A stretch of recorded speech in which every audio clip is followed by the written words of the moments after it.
Unidade 2, Tecnologia. Aula 6.2, Conteúdo, Ligações Químicas. Habilidade: utilizar códigos e nomenclaturas da química para caracterizar materiais, substâncias e transformações químicas. Olá, alunos, boa tarde. Olá também aos professores presenciais.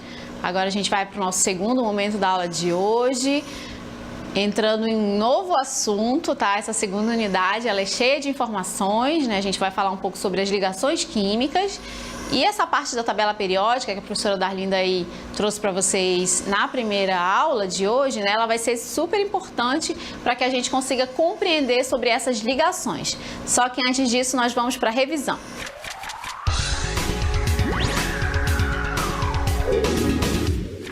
Então, gente, né, no primeiro momento a professora falou bastante aí sobre a tabela periódica e eu quero mostrar para vocês mais um pouquinho sobre essa divisão, né, essa classificação dos elementos na tabela. Eu coloquei aqui por cor, lembrando que as legendas que a professora Darlinda falou são importantes para que a gente possa né, fazer essa observação. Então, nós temos o hidrogênio como sendo o elemento em verde, olha só, né? E aí nós temos os metais, que eu representei toda essa região em amarelo. É o grupo maior da tabela periódica. Os semimetais, que são esses que estão em roxinho aqui, são pouquinhos elementos. Os ametais ou não metais, que são representados aqui em vermelho. E os gases nobres, né, que são esses elementos em verde aqui na tabela de vocês, tá? Agora a gente vai dar uma olhadinha em uma outra tabela periódica também. Gente, esses recursos de tabela que a gente encontra na internet, eles são bem legais, né? Porque eles ajudam a gente, né, a fazer várias observações sobre os elementos da tabela periódica, tá? Então aqui nós temos a tabela, né, uma tabela periódica. Aqui eu, por exemplo, posso escolher o elemento, né, e fazer as suas observações. Aqui no caso é o ferro, né, que eu escolhi nessa tabela periódica, ele é um metal de transição. O uso do ferro pode ser em automóveis, barcos, estruturas de edifícios, pontes, tá? Vou escolher outro elemento aqui, ó, o rubídio. Ele é utilizado em equipamentos de visão noturna, células fotoelétricas, turbina de vapor. O rubídio também é um metal. Vou escolher um não metal agora aqui, o enxofre, tá? Ele é um não metal, produção de ácido sulfúrico para baterias, fungicidas, fósforos, pólvora, vulcanização da borracha. Então são vários usos aí para os elementos da tabela periódica. Lá no finalzinho da aula, no nosso momento lá de resumo do dia, a gente vai voltar a falar um pouco mais sobre esses elementos, e esses recursos de tabela são importantes. Além disso, a partir de agora, cada um de vocês precisa ter a própria tabela periódica, hein? Caso você não consiga tirar uma cópia, você pode, né, você mesmo aí fazer a sua tabela no caderno, ok? Vamos para o desafio do dia.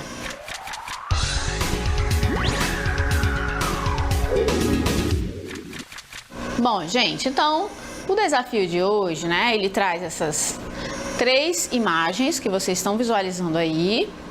Uma delas é da água líquida, outra é de um metal, tá? Um metal utilizado aí para fazer janelas, portas, tá? Qualquer metal desse tipo. E a terceira imagem trata-se do sal de cozinha, cloreto de sódio. Então nós temos aí, observe as imagens com 3 substâncias muito comuns em nosso cotidiano. E aí a pergunta que eu quero que vocês respondam ao final da aula de hoje é: quimicamente falando, hein? Agora a gente vai utilizar aí o nosso vocabulário químico. Quimicamente falando, qual é a diferença existente entre essas 3 substâncias, tá? Quimicamente falando, qual a diferença existente entre elas? A diferença existente entre elas. Então, é isso que vocês vão responder aí, claro, assistindo a aula de hoje.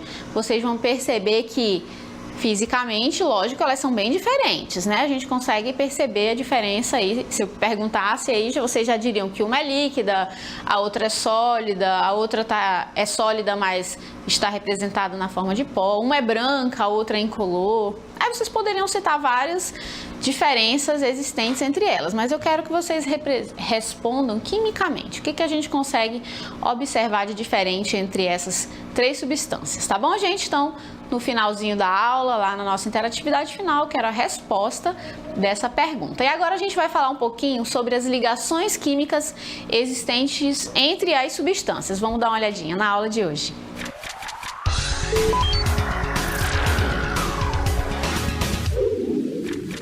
Olá, alunos! Então a gente vai para a aula de hoje, né, falando sobre as ligações químicas, e esse assunto ele é importante porque ele ajuda a gente a compreender por que algumas substâncias possuem as características, as propriedades que elas têm, né? Então, por que a água é essa substância líquida em temperatura ambiente? Por que ela tem certa característica? Ou então, por exemplo, o cloreto de sódio, que nós vimos na imagem do desafio do dia, né? Por que ele é aquele sólido com aquelas estruturas e com aquelas propriedades? Então, é a partir das ligações químicas que a gente consegue responder a esses questionamentos. E aqui eu trago para vocês, olhem bem que coisa linda, né? Que vocês estão visualizando aqui do meu ladinho, é o cloreto de sódio, por incrível que pareça, tá, gente? Essa é a estrutura que possui o sal de cozinha, tá?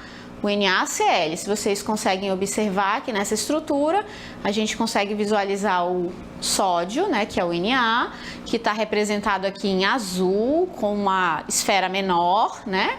E o cloro, que está representado aqui na minha estrutura, né, no meu composto iônico, que está representado pelo Cl verde, né, uma esferinha um pouquinho maior, tá? Visualizem aqui, a gente está representando a sua estrutura, né, tridimensional, que é como ele é de verdade, né? Se a gente pudesse visualizar esse composto em um microscópio, assim, isso não existe, como a gente já comentou, a gente não consegue visualizar átomos, né? Então aqui é a representação do que a gente acredita que seja essa substância em 3D, a representação de todas as ligações existentes entre esse composto. E é isso que a gente vai falar na aula de hoje. São essas ligações que vocês conseguem visualizar aqui nesse composto, né? As ligações existentes entre o Na e o Cl, tá? É isso que nós vamos falar na aula de hoje, ok? Essa ligação que vocês estão visualizando aqui do meu ladinho, né, no composto NaCl, na verdade, é a ligação iônica, né, um tipo de ligação. Existem três, né, que nós vamos falar na aula de hoje, que é a iônica, a covalente e a metálica. Nós ainda vamos falar muito desse composto na aula de hoje, mas é interessante que a gente consiga visualizar, né, a sua estrutura de maneira tridimensional, tá? Vamos falar um pouco mais agora das ligações químicas. Conceitualmente, uma ligação química nada mais é do que a interação, né? A interação, essa é a palavra-chave, existente entre dois ou mais átomos, tá? Então, é quando a gente tem os átomos e esses átomos se aproximam, ficam próximos e interagem. Essas interações podem ocorrer por doação de elétrons, compartilhamento de elétrons ou ainda deslocalização de elétrons. Então, basicamente, existe três tipos de interação entre os compostos, tá? Cada uma delas representa um tipo de ligação química. A doação de elétrons se dá a partir da ligação iônica, o compartilhamento de elétrons pela ligação covalente e a deslocalização pela ligação metálica. Tá? A gente vai falar de cada uma delas separadamente, mas o interessante é saber que uma ligação é uma interação entre átomos, tá? Cada um desses processos é caracterizado, como eu já falei, por um tipo de ligação, tá bom? Então, a ligação que doa os elétrons, que é a que nós vamos falar agora, que representa esse composto, é a ligação iônica, tá? A ligação iônica se dá a partir da doação de elétrons.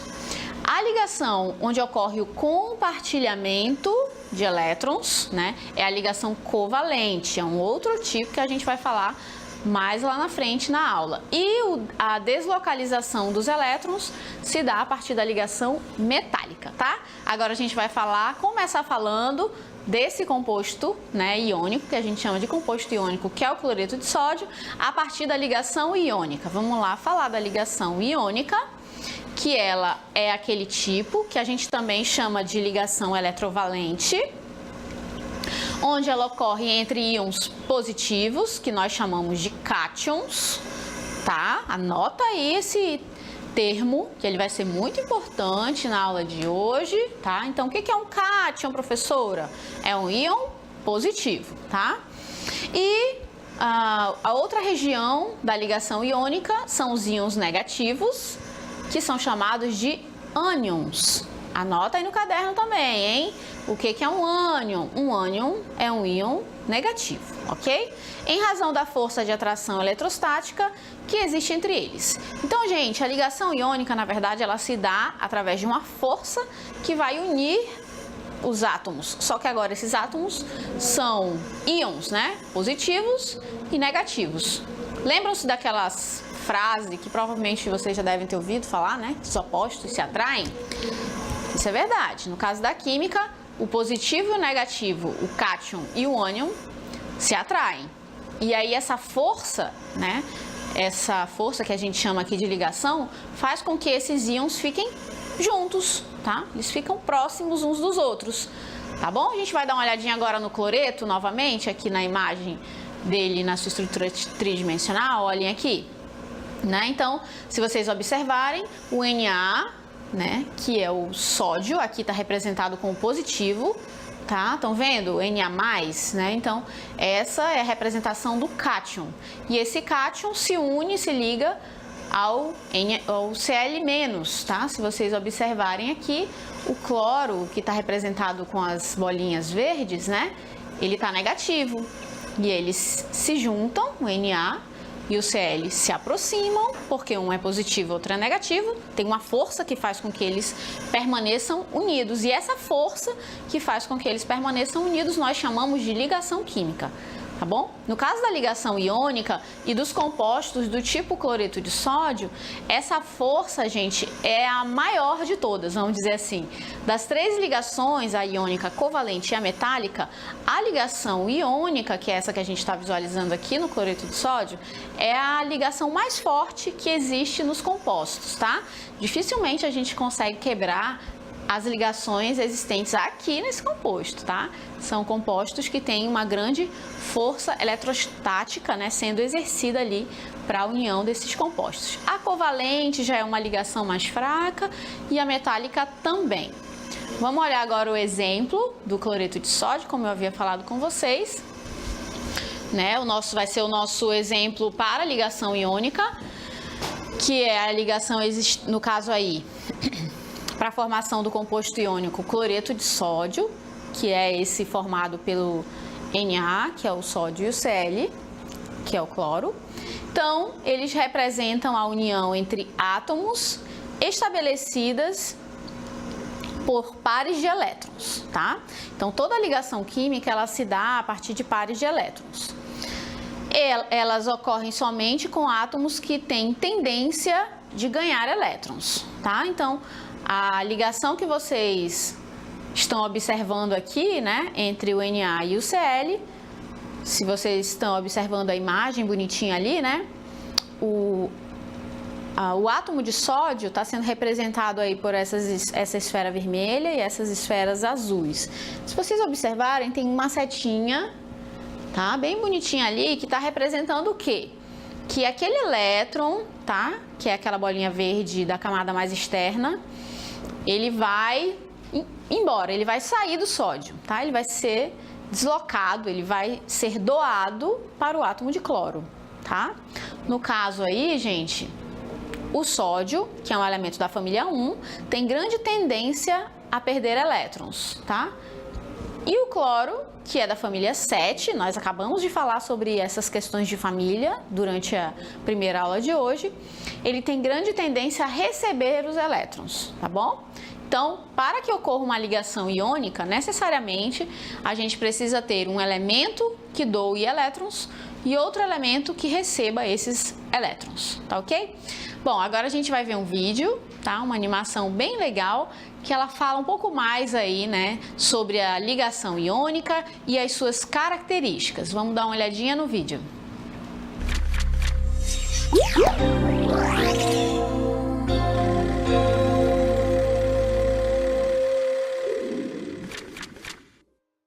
Uma ligação iônica é baseada na atração eletrostática entre dois íons carregados com cargas opostas. um íon positivo, ou cátion, e um íon negativo, ou ânion. O cátion é geralmente um metal e o ânion um não metal. Um exemplo comum é a ligação que forma o cloreto de sódio, NaCl, popularmente conhecido como sal de cozinha. Os íons de sódio, Na positivo, são fortemente atraídos pelos íons de cloro, Cl negativo. Quando se juntam mediante uma ligação iônica, suas cargas opostas se cancelam, formando um composto eletricamente neutro. Lembre disso quando for escrever a fórmula para uma ligação iônica. O total de cargas positivas dos cátions precisa ser igual ao total de cargas negativas dos ânions para formar um composto iônico neutro. Então, né, gente, a gente consegue, a partir aí do vídeo, observar como se dá essa ligação entre o Na e o Cl.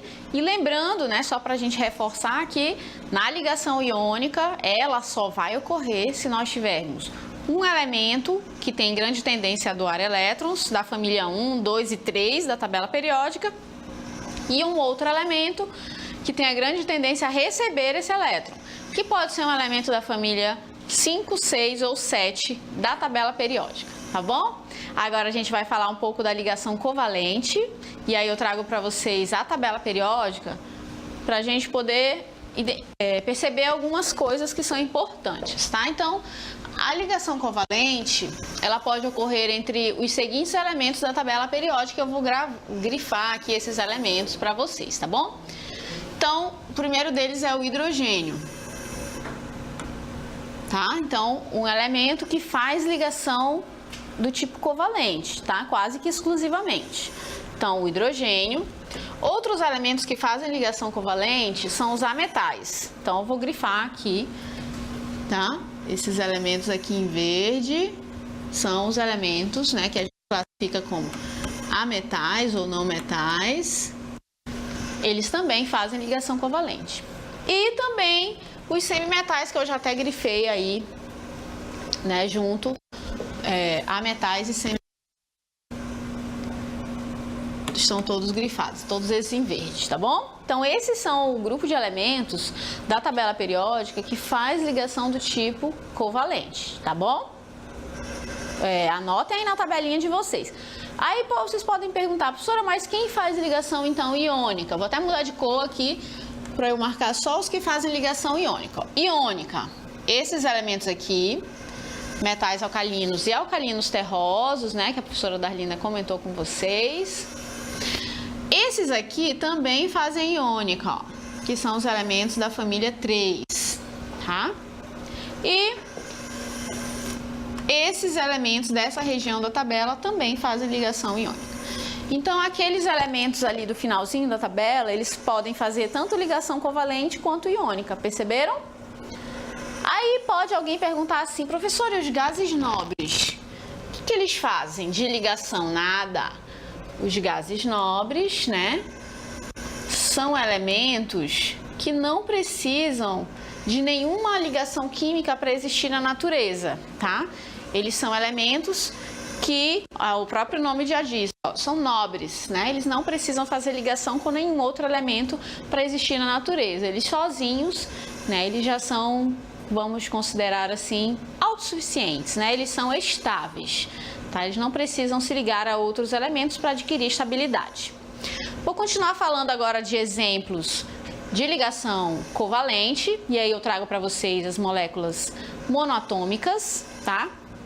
Como primeiro exemplo, aqui, o que é uma molécula monoatômica? Aquela que só tem um tipo de átomo, tá? Então eu trago aqui como exemplo o gás cloro.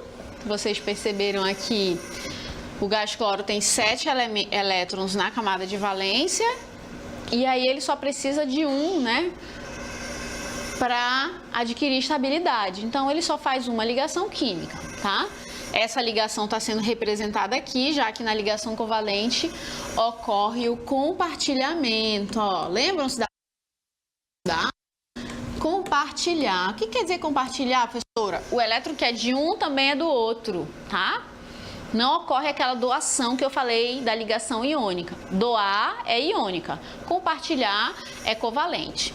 A gente costuma representar a ligação compartilhada de um par de elétrons com um tracinho, tá? Essa é a fórmula estrutural e essa é a fórmula molecular do gás cloro.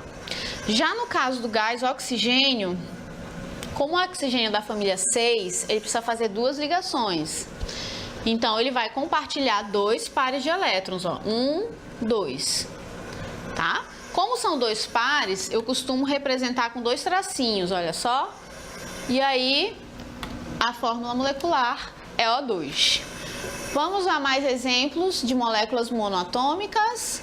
E aí eu trago para vocês do nitrogênio, gás nitrogênio que é da família 5 da tabela periódica. Ele faz 3 ligações, por isso eu vou representar aqui, ó, 3 tracinhos, tá? E o gás hidrogênio, olha só, prestem atenção, ele faz uma ligação, né, somente. Ele faz uma ligação somente, tá? Então, ele está junto com o hélio, com exceção à regra do quiteto, uma ligação, um tracinho, tá bom? Aí eu trago para vocês um exemplo de molécula poliatômica, né? Aquela que é formada por mais de um átomo diferente, no caso da molécula de água, tá, gente? E aí, a molécula da água, todo mundo lembra, é H2O. Essa representação aqui é o núcleo do oxigênio, né? Aqui é a eletrosfera do oxigênio.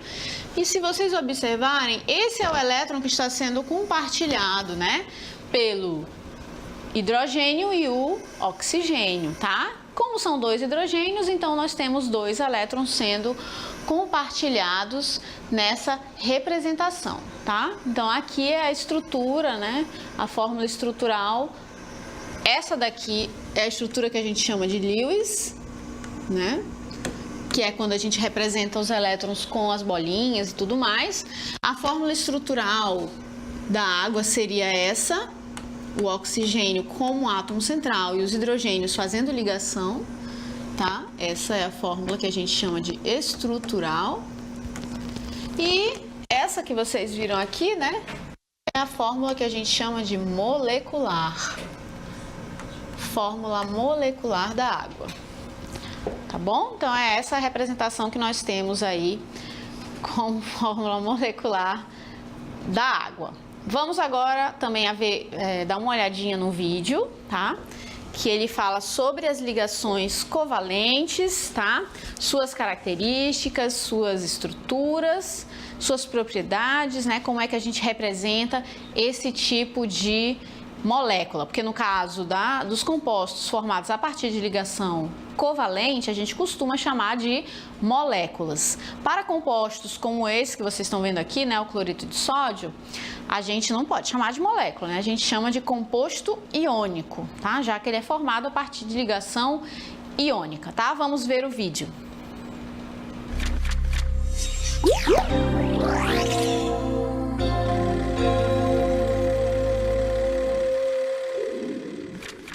Ligação covalente é a ligação que se estabelece entre 2 átomos quando há o compartilhamento de elétrons entre eles.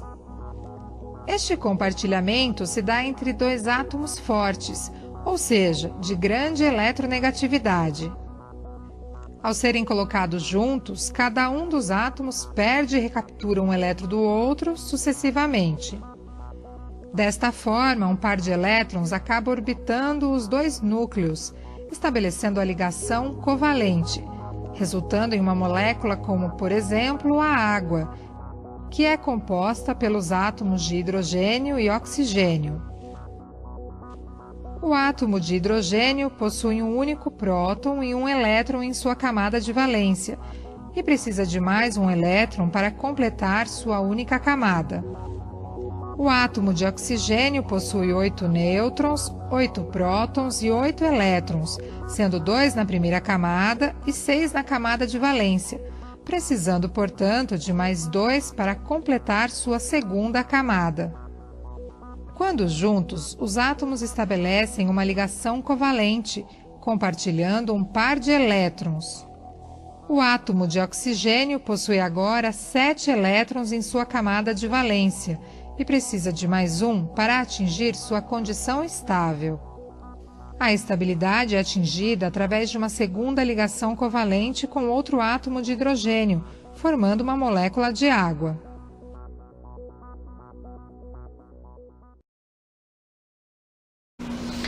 Bom, espero que tenha ficado claro a diferença entre os compostos iônicos e as moléculas, né? Composto iônico, doação de elétrons, ligação iônica, que é o exemplo aqui do NaCl.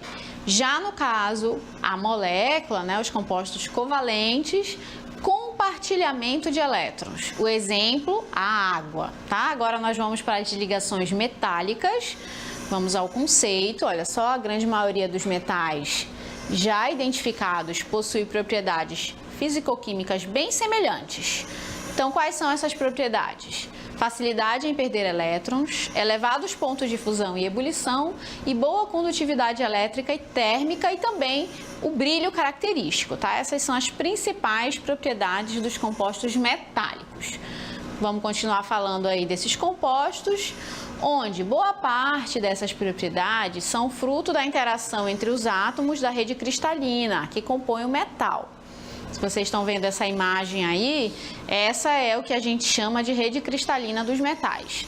Observa-se que há um mesmo tipo de ligação entre átomos que se repete ao longo da rede. E isso que a gente chama de ligação metálica, tá? Na verdade, aqui nesse caso, a gente não tem, né, essa doação ou compartilhamento. Os elétrons estão espalhados nessa rede que vocês acabaram de visualizar. Agora a gente também vai ver um vídeo sobre os compostos metálicos e esse vídeo é bem legal porque ele explica bem cada característica que os metais possuem. Vamos dar uma olhadinha no vídeo.